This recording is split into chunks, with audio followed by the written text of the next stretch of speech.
Those were the days. Those wild, free days of youth in the summertime, drinking absinthe under bridges, headbanging to Beethoven, and learning to rhyme. I got my first lay like everyone else does. Nervous and awkward. And my first attempt at recording an album sounded worse than nails on a chalkboard, but back then, we did it for love. Barely even knew what a paycheck was, and when we did get one, we wasted it. Like we thought we should. On booze that someone else had to buy for us, and it was always understood we wouldn't be getting any change back. Back then, the choice drink was Captain Morgan, mixed with cherry slushies, which we'd take back into the woods behind the Little League field, and we'd smoke weed until some of us couldn't even stand up anymore. Those woods became known as the fighting pits, because the first time we ever went there, we had a kickboxing match, 2 chicken fights, and a childish scrap that ended in face slaps and pulled hair. We paged our dealers from payphones, and sometimes waited for hours for them to call back, because no one had cell phones in those days. And there was no way you were making that call from your parents' house. I dropped my first tab of acid with my boy Jim. He was like a second brother to me, which made it strange when I ended up dating his sister. The first time I ever kissed her in front of him, he reminded me that she was his sister. And I just smiled and reminded him that she wasn't mine. For a while, everything was fine.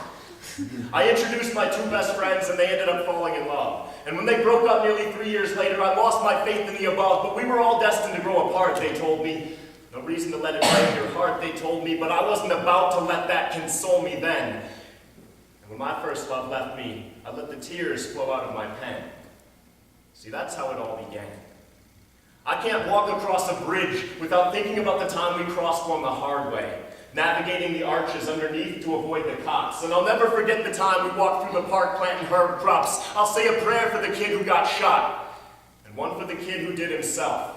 And I'll keep shoplifting books to stack the paper of spiritual wealth. I'll go back to our old hangouts, and I'll read the writing that's still there. And I'll always change my answers when you ask me truth or dare. And someday, I'll crash our high school reunion and spike the punch with tears.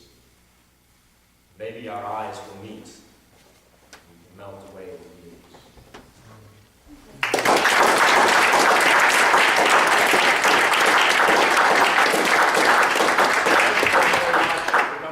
This is an amazing crowd. We've almost actually, at the start, I think we actually filled this whole huge space. So that's awesome. You should be proud of yourselves for coming out and supporting poetry and art and expression of all kinds. I don't even need to put labels on it. As our wonderful host was telling you, I am a rapper and a poet. I've been on several national slam teams, and I have a huge list of reasons why you should care about that. We really are happy to be and fortunate to be living this lifestyle. We live in a van, which is so much better than it sounds. And it's been really great just not having jobs for 2 months, because that shit gets really old. Yeah, it does.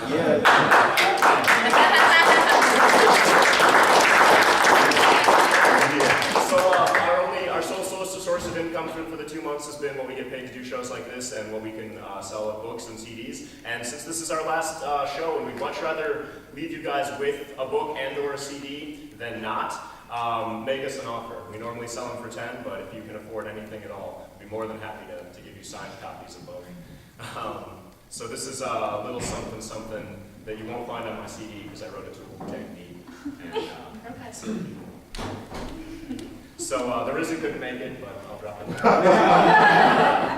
I was walking downtown with rainwater in my socks when I saw this young brother get hemmed up by the cops. This skinhead pig, looking as racist as he could, grabbed this kid by the neck and smashed his face against the hood. And though I was clearly a witness to this excessive force, he looked a tad stunned when I took down his badge number. He said, "You damn youngsters, black or white, you're all alike." I said, "My name is Ezra. What's yours?" "My name is Mike." "Well, Mike, I'm just trying to defend this guy's rights. You know, the ones you were sworn to protect with your life." He said, "Oh yeah, that's right. Thanks for showing me my mistake. I guess it's time I take my fist out this kid's face and shake his hand. Treat him like a man. Ask him what the problem is." The adrenaline hit, and I reacted with dominance. So he apologized. The kid said, "It's cool." And right about that time is when I noticed pigs flew. In reality, I just stood there and watched it go down. See, I should have rocked the boat, but I just stood my own ground. It was a test, and I failed it. Knowing that I was failing, because I was afraid to risk finding myself in jail, and that's how they keep us down. Guns and money. She's about 23, looks more like 16, and her first husband left right after kid 3. Now she's got 2 more, and a new husband who's traditional, wants her to take care of the kids and prepare the victuals. He don't make much money, but I guess he's all heart. She says, at least he's got the army and Walmart. And I guess that sums it up. He's got the cheese and a mousetrap to call home, but will they ever get out? I doubt that. Now he's on his second tour. This time it's the front line. She chain smokes and watches TV, and sometimes she says she just can't take it when she's lying there naked on the left side of the bed because his side remains vacant. She tries to stay patient, keeps her mind to the sky. She's full of love, but all love can buy you is time. So she decides to take a job. 8 hours a day. Her 5 kids stay at home and just devour her pay. The pressure's enough to make a woman take to liquor. Now she needs a second job just to pay the babysitter. So put in your last quarter and spin that chamber. This roulette wheel is rigged, but not in your favor, and that's how they keep us down. I said guns and money. That's how we keep us down. All right.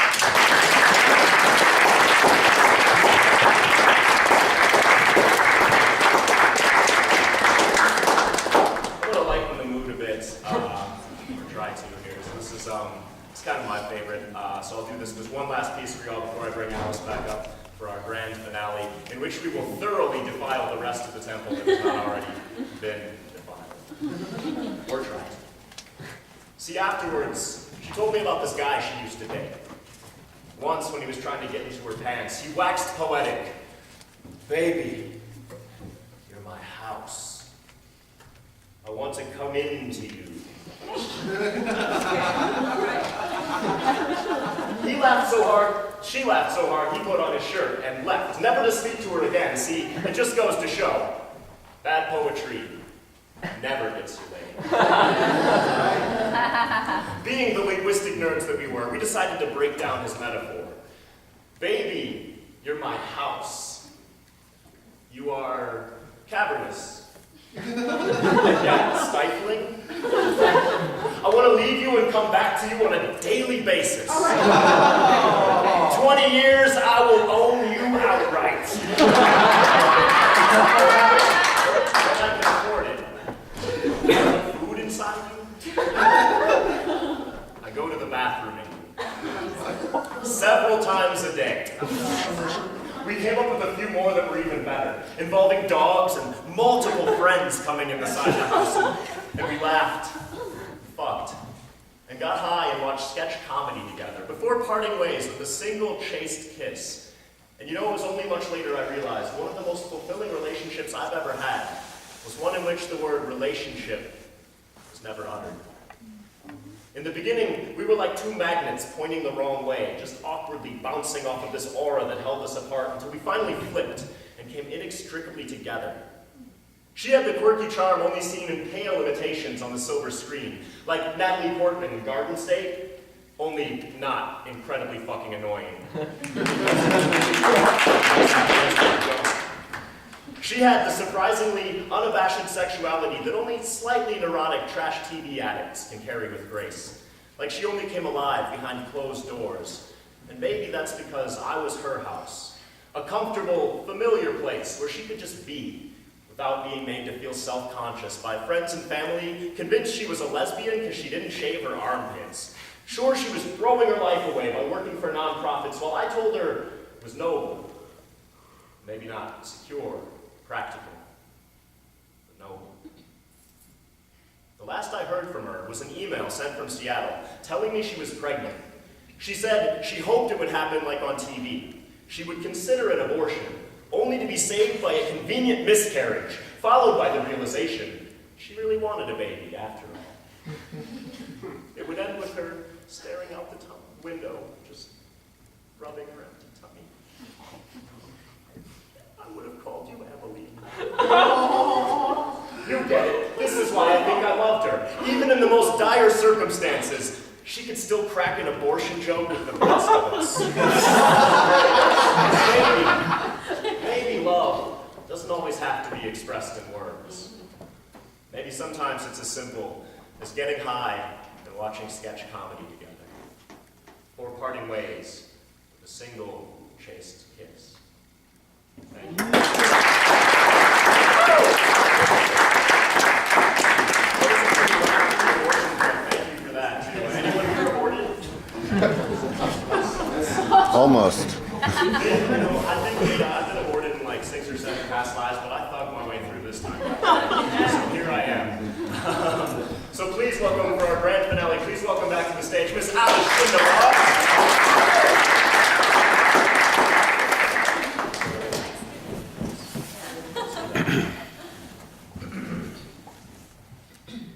Well, Asheville, I'm on a campaign. Pretty soon, you're going to see this face, plastered on every street corner and t-shirt, her simple agenda spelled out in block letters beneath this pearly politician's grin.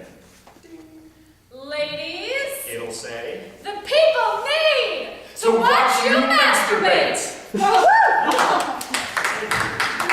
See, I can think of at least half a dozen cliched ways in which young men get caught. But whenever a girl gets the urge, The camera tactfully shifts to one side. it's all silky nightgowns, candlelight, and whale sounds.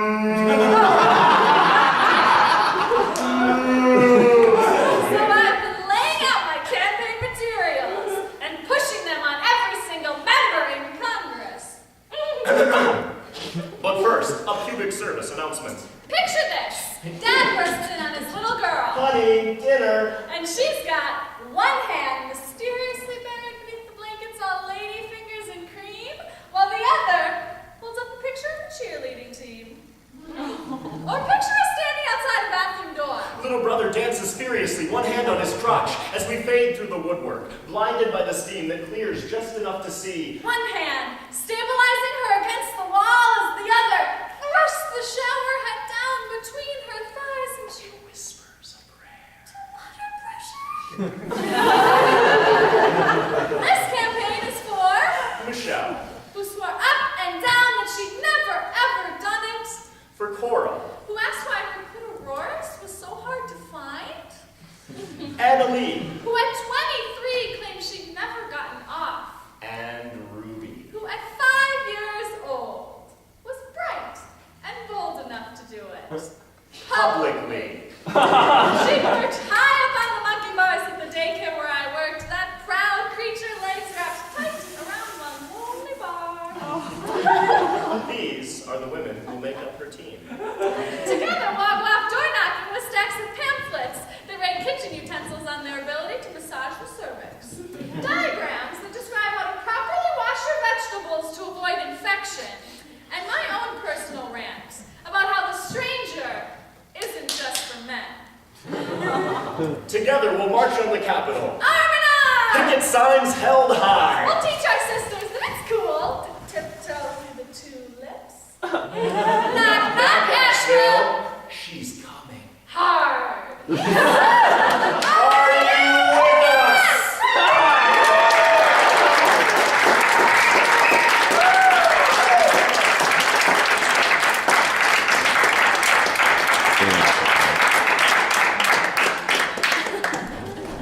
I'm with you. I'm with you. Oh, you were finishing up backstage. My flashlight. So we are going to take a brief intermission, mingle with the poets, and then we will know which 5 poets will be coming back for the second round. Get some coffee, get some tea. If you've taken some already, put some money in the jar because we paid for it ourselves.